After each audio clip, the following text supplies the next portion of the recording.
శ్రీ రాజీవ్ గాంధీ గారి 80వ సంవత్సర జయంతి పెద్దలు మాజీ రాజ్యసభ సభ్యులు మాజీ ఆంధ్రప్రదేశ్ కాంగ్రెస్ పార్టీ అధ్యక్షులు మాజీ మంత్రివర్యులు వి హనుమంతరావు గారి నేతృత్వంలో ఈరోజు గొప్ప కార్యక్రమాన్ని ఏర్పాటు చేసి ఈ జయంతి ఉత్సవాలకు నాతో పాటు ఉప ముఖ్యమంత్రి వర్యులు బట్టి విక్రమార్క గారిని, AICC general secretary Telangana incharge Deepa Das Munshi గారిని, అదేవిధంగా హైదరాబాదు నగర మేయర్ గద్వాల విజయలక్ష్మి గారిని, మాజీ మంత్రివర్యులు దానం నాగేందర్ గారిని, అదేవిధంగా రాజ్యసభ సభ్యులు మిత్రుడు అనిల్ కుమార్ యాదవ్ గారిని, అదేవిధంగా కంటోన్మెంట్ శాసనసభ్యులు శ్రీ గణేష్ గారిని, శాసన మండలి నూతన సభ్యులు ఆమెర్ అలీ ఖాన్ గారిని, ఖైరతాబాద్ జిల్లా పార్టీ అధ్యక్షుడు డాక్టర్ రోహిన్ రెడ్డి గారిని, మనందరి నాయకుడు మాస్ లీడర్ జగ్గారెడ్డి గారిని, వేదిక మీద చాలామంది పెద్దల్ని ఆహ్వానించి భువనగిరి లోక్సభ సభ్యులు చామల కిరణ్ రెడ్డి గారిని, అదేవిధంగా రాజీవ్ గాంధీ వారసులైన విద్యార్థులందరినీ కార్యక్రమానికి ఆహ్వానించి ఈ దేశ యువతకు ఒక స్ఫూర్తినిచ్చిన రాజీవ్ గాంధీ గారి జయంతిని అద్భుతంగా నిర్వహించినందుకు పెద్దలు వి హనుమంతరావు గారిని మనస్ఫూర్తిగా నేను అభినందిస్తున్నా. రాజీవ్ గాంధీ ఒక స్ఫూర్తి.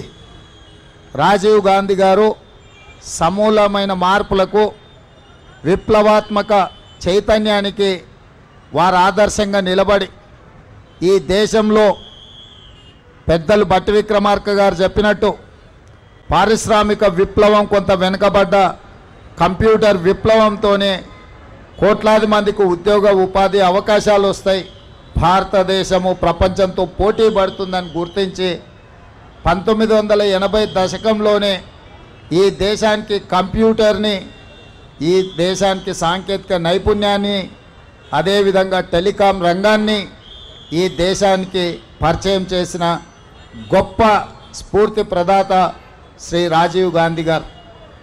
వారు ఓన్లీ టెక్నాలజీనే కాకుండా సామాజిక చైతన్యం ఉన్న స్థానిక సంస్థలలో పల్లెలే పట్టుగొమ్మలని మహాత్మా గాంధీ గారు ఏదైతే చెప్పినరో ఆ స్ఫూర్తితోని స్థానిక సంస్థలకు ప్రత్యక్షంగా కేంద్ర ప్రభుత్వం నుంచి నిధులు వచ్చే విధంగా రాజ్యాంగ సవరణ ద్వారా 73, 74 రాజ్యాంగ సవరణ ద్వారా గ్రామ పంచాయతీలకే అధికారాలను కట్టబెట్టి గ్రామాల మీద అభివృద్ధి జరిగినప్పుడే ఈ దేశం అభివృద్ధి జరుగుతుందని రాజ్యాంగ సవరణలు తీసుకురావడం ద్వారా పంచాయతీరాజ్ వ్యవస్థల్ని మరింత బలోపేతం చేసింది శ్రీ రాజీవ్ గాంధీ గారు.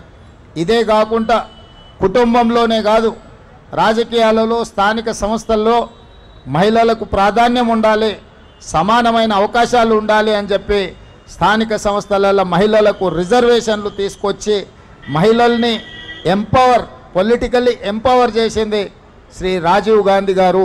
ఈరోజు గద్వాల విజయలక్ష్మి గారు మేయర్ అయినా, శ్రీలత గారు డిప్యూటీ మేయర్ అయినా, రాజీవ్ గాంధీ గారు రాజ్యాంగంలో తీసుకొచ్చిన మార్పుల వల్ల మహిళా రిజర్వేషన్ రావడం వల్ల ఈరోజు వాళ్ళు అధికారంలో భాగస్వాములై ఈ దేశ నిర్మాణంలో వాళ్ళు క్రియాశీలక పాత్ర పోషిస్తున్నారు.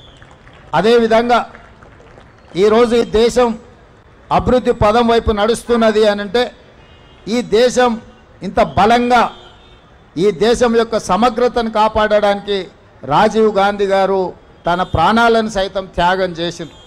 శ్రీమతి ఇందిరాగాంధీ గారు ఈ దేశ సమగ్రతను కాపాడడానికి వారు అమరులై ఈ దేశం యొక్క సమగ్రతను కాపాడారు. అదేవిధంగా పండిట్ జవహర్లాల్ నెహ్రూ గారు ఈ దేశ స్వతంత్రం కోసం 10 సంవత్సరాలు జైల్లో మగ్గి దేశానికి స్వతంత్రం తెచ్చి మొట్టమొదటి ప్రధానమంత్రిగా ఈ దేశంలో education and irrigation is our priority అని చెప్పి విద్యా యూనివర్సిటీలను తీసుకొచ్చిండ్రు. సాగునీటి ప్రాజెక్టులను కట్టి ఈ దేశాన్ని కరువు నుంచి బయటపడేసిండ్రు. అట్లాంటి వారసత్వంలో వచ్చిన రాజీవ్ గాంధీ గారు, వారి సతీమణి శ్రీమతి సోనియా గాంధీ గారు ఉక్కు సంకల్పంతో 60 సంవత్సరాల తెలంగాణ ఆకాంక్షను తెలంగాణ రాష్ట్రాన్ని ఏర్పాటు చేయడం ద్వారా వారు మన కళను సాకారం చేశారు.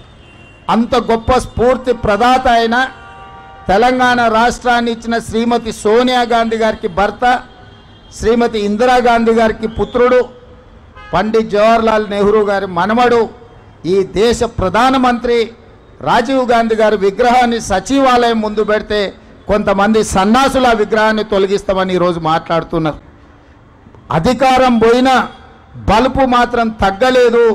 నీ బలుపు అనగదీసే బాధ్యత ఇక్కడున్న మా కాంగ్రెస్ పార్టీ కార్యకర్తలు తీసుకుంటారని చెప్పి ఈ టీఆర్ఎస్ సన్నాసులకు నేను చెప్పదలుచుకున్నా.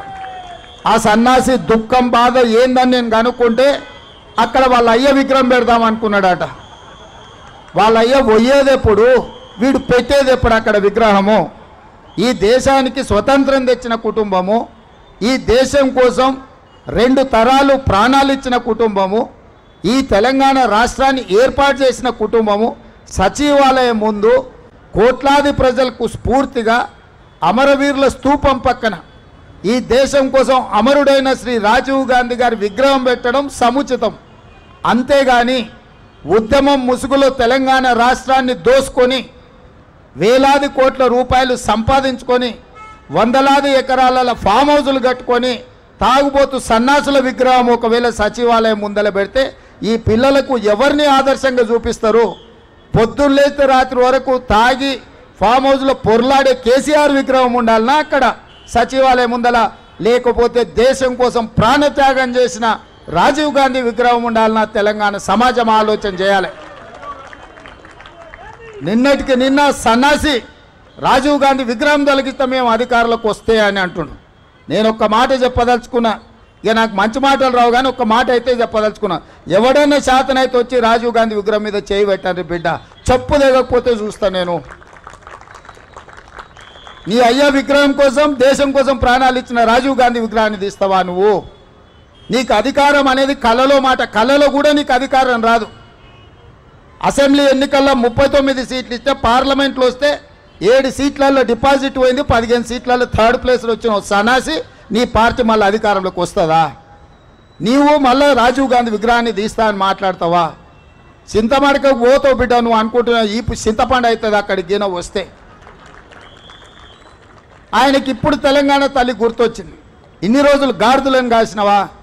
10 సంవత్సరాలు తెలంగాణ తల్లి విగ్రహం పెట్టాలని సన్నాసి తెలంగాణ గురించి మాట్లాడే నైతిక హక్కు నీకెక్కడదని నేను అడగదలుచుకున్నా. అందుకే పెద్దలు బట్టి విక్రమార్క గారి అనుమతితోని డిసెంబర్ 9, 2024 నాడు సచివాలయం లోపలనే తెలంగాణ తల్లి విగ్రహం పెట్టే బాధ్యత మేము తీసుకుంటాం. డిసెంబర్ 9, 2009 నాడు యూపీఏ చైర్పర్సన్ శ్రీమతి సోనియా గాంధీ గారి నాయకత్వంలో ఈ దేశ ప్రధానమంత్రి మన్మోహన్ సింగ్ గారి క్యాబినెట్ మంత్రివర్గం శ్రీ చిదంబరం గారు తెలంగాణ రాష్ట్ర ఏర్పాటు ప్రకటనను డిసెంబర్ 9 నాడు ప్రకటించారు. ఇదే కాకుండా మన నాయకురాలు శ్రీమతి సోనియా గాంధీ గారి జన్మదినం కూడా డిసెంబర్ 9. ఖచ్చితంగా తెలంగాణ తల్లి విగ్రహం సచివాలయం బయట కాదు, సచివాలయం లోపల తెలంగాణ తల్లి విగ్రహాన్ని ప్రతిష్ఠించే బాధ్యత నేను మా మిత్రుడు బట్టి విక్రమార్క గారు తీసుకుంటాం. హైదరాబాద్ నగరంలో మా హనుమంతన నాయకత్వంలో ఈ కార్యక్రమాన్ని చేపడతాం. మా చిత్తశుద్ధిని, మా నైతికతను ఏ సన్నాసి ప్రశ్నించాల్సిన అవసరం లేదు. మీలాక మేము తాగుబోతులం కాదు, రాత్రి కోటి పొద్దున కోటి మాట్లాడడానికి, లేకపోతే మాట్లాడింది మర్చిపోయి మళ్ళీ కొత్తది మాట్లాడడానికి మేమెవరము మీలాంటి తాగుబోతు సన్నాసులం కాదని ఈ వేదిక మీద నుంచి నేను చెప్పదలుచుకున్నా. నువ్వు ఎప్పుడొస్తావు రాజీవ్ గాంధీ విగ్రహాన్ని తీయడానికి తారీఖు చెప్పు, మా జగ్గాన్నకి చెప్తా, మా జగ్గాన్న వచ్చి అక్కడ ఉంటాడు. అప్పుడు తెలుస్తుంది బిడ్డ నీకు రాజీవ్ గాంధీ విగ్రహాన్ని ముట్టుకుంటే ఏమవుతుందో అప్పుడు కానీ నీకు అర్థం కాదు. అందుకే ఈరోజు ఈ దేశ యువతకు స్ఫూర్తి ప్రదాత శ్రీ రాజీవ్ గాంధీ గారు వారి జయంతి సందర్భంగా మా హనుమంతన్న కొంతమంది క్రీడాకారులకు సన్మానం చేసిండ్రు. ఆర్థిక సహాయాన్ని వారికి తోసిన విధంగా చేసిండ్రు. అందుకే ఈరోజు ఈ రాష్ట్రంలో ఈ దేశంలో మొన్న జరిగిన ఒలింపిక్స్లో మన పర్ఫార్మెన్సు ఏమాత్రం బాగా లేదు.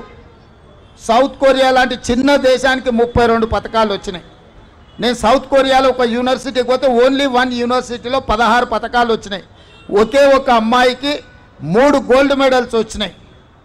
వాళ్ళని చూసి నేర్చుకోవాల్సిన అవసరం ఉంది. అందుకే సౌత్ కొరియన్ స్పోర్ట్స్ యూనివర్సిటీ లాగా యంగ్ ఇండియా స్పోర్ట్స్ యూనివర్సిటీని తెలంగాణలో ప్రారంభిస్తున్నాం. తండాలలో, గూడాలలో, మారుమూల పల్లెల, గ్రామీణ ప్రాంతాలలో ఉన్న క్రీడాకారులను మట్టిలో మాణిక్యాలను వెలికి తీసి రాబోయే ఒలింపిక్స్లో తెలంగాణ నుంచి అత్యధికంగా మెడల్స్ సాధించే విధంగా మేము క్రీడా విధానాన్ని తీసుకురావాలని స్పష్టంగా నిర్ణయించుకున్నాం. ఆ యూనివర్సిటీ పేరు యంగ్ ఇండియా స్పోర్ట్స్ యూనివర్సిటీ. ఎందుకంటే ఒక నూతన రక్తాన్ని ఈ దేశానికి ఆదర్శంగా నిలబెట్టాలని ఇవాళ మా మంత్రివర్గం నిర్ణయం తీసుకున్నది. ఇదే కాదు, SC, ST, BC, minority residential స్కూల్స్కి ఒక ఇంటిగ్రేటెడ్ అకాడమీని నిర్ణయించాలనుకున్నాం. ఆ ఇంటిగ్రేటెడ్ అకాడమీలకు కూడా యంగ్ ఇండియా రెసిడెన్షియల్ అకాడమీ అని చెప్పి మేము పేర్లు పెట్టాలని ఇవాళ మేము నిర్ణయం తీసుకున్నాం. యంగ్ ఇండియా అంటే తెలంగాణకు ఒక యంగ్ ఇండియన్ స్ఫూర్తినిచ్చేది ఇక్కడి నుంచే. కాబట్టి తెలంగాణ నుంచి ఈ యంగ్ ఇండియా అనే పదము 1920 నుంచి 1931 వరకు మహాత్మా గాంధీ గారు స్వతంత్ర పోరాటంలో ఒక పత్రిక నడిపినారు. ఆ పత్రిక పేరు యంగ్ ఇండియా. శ్రీ మహాత్మా గాంధీ గారి స్ఫూర్తిగా ఇవాళ తెలంగాణ రాష్ట్రం యంగ్ ఇండియా స్కిల్స్ యూనివర్సిటీని ప్రారంభించింది. తొందరలోనే యంగ్ ఇండియా స్పోర్ట్స్ యూనివర్సిటీని ప్రారంభించుకోబోతున్నాం. ఆ తర్వాత ఇంటిగ్రేటెడ్ రెసిడెన్షియల్ స్కూల్స్కి కూడా యంగ్ ఇండియా పేరు పెట్టి లక్షలాది మంది తెలంగాణలో ఎస్సీ, ఎస్టీ, బీసీ, మైనార్టీ విద్యార్థులకు ఉన్నతమైన చదువులు చెప్పించి వాళ్ళను డాక్టర్లుగా, లాయర్లుగా, ఇంజనీర్లుగా, సైంటిస్టులుగా మా హనుమంతన్న చెప్పినట్టు వాళ్ళని ఎమ్మెల్యేలుగా, ఎంపీలుగా తీర్చిదిద్దే బాధ్యత కాంగ్రెస్ పార్టీ తీసుకుంటుందని చెప్పి నేను ఈ సందర్భంగా తెలియజేయదలుచుకున్నా. మేమందరం మీకు ఉద్యోగాలు ఇవ్వాలనుకుంటే మా హనుమంతన్న కుర్సే ఇవ్వాలంటున్నాడు మిమ్మల్ని ఎమ్మెల్యేలను చేసి. అందుకే ఈరోజు నేను సూటికి ఒక్కటే మాట చెప్పదలుచుకున్న టీఆర్ఎస్ నాయకులకు, అధికారం కోల్పోయి విచక్షణారహితంగా అసహనంతోని అర్థం పర్థం లేని మాటలు మాట్లాడితే తెలంగాణ సమాజం నుంచి మిమ్మల్ని సామాజిక బహిష్కరణ చేయాల్సి వస్తుంది. శ్రీ రాజీవ్ గాంధీ గారి విగ్రహం యువతకు ఒక స్ఫూర్తి. ఈ యువత ఈరోజు సాంకేతికంగా రాణించిండ్రు. ఈ దేశంలో లక్షలాది కోట్ల రూపాయల ఆదాయం వస్తుందంటే ఐటీ రంగాల నుంచి ఈరోజు వస్తుంది. అట్లాంటి స్ఫూర్తినిచ్చిన రాజీవ్ గాంధీ గారి విగ్రహం సచివాలయం ముందు అమరవీరుల స్తూపం పక్కన ఉండడం సముచితం. నీ అయ్యా 10 ఏళ్ళు రాష్ట్రాన్ని దోసుకున్న ఒక దొంగ, ఆ దొంగ కోసం అక్కడ విగ్రహం పెడితే తెలంగాణలో ఉన్న వాళ్ళందరూ దొంగలుగా తయారవుతారు ఇట్లాంటి దొంగ విగ్రహం పెడితే. కాబట్టి అట్లాంటి దొంగలకు స్థానం లేదు. అట్లాంటి దొంగలను క్షమించే సమస్యనే లేదు. మా జగ్గానే చెప్తున్నాడు, దొంగలే కాకుండా తాగుబోతులు కూడా తయారవుతారు ఆయన విగ్రహం పెడితే అని. కాబట్టి సచివాలయం ముందల తాగుబోతులకు, దొంగలకు స్థానం లేదు. దేశం కోసం ప్రాణాలు అర్పించిన అమరుడైన శ్రీ రాజీవ్ గాంధీ గారి విగ్రహం అక్కడ పెట్టడం సముచితం. వారి విగ్రహం పెడతాం. రాబోయే 15-20 రోజుల్లో పెద్ద ఎత్తున రాజీవ్ గాంధీ అభిమానులను లక్షలాది మందిని జమ చేసి అక్కడ ఆ విగ్రహావిష్కరణ కార్యక్రమాన్ని చేపడతాం. ఇవాళ చేద్దాం అనుకున్నాం కానీ ఇంకా కొన్ని పనులు పూర్తి కాకపోవడం వల్ల విగ్రహావిష్కరణ చేసుకోలేదు. తొందరలోనే పెద్ద ఎత్తున ఒక పండుగ వాతావరణంలో శ్రీ రాజీవ్ గాంధీ గారి విగ్రహాన్ని సచివాలయం ముందు ప్రారంభించుకోబోతున్నాం. అదేవిధంగా ఈ సందర్భంగా నేను మాట ఇస్తున్నా, డిసెంబర్ 9 నాడు సచివాలయం లోపల తెలంగాణ తల్లి విగ్రహాన్ని ఆవిష్కరించి కాంగ్రెస్ అధికారంలో ఉన్నప్పుడు తెలంగాణ తల్లికి సముచితమైన స్థానాన్ని ఇస్తాం.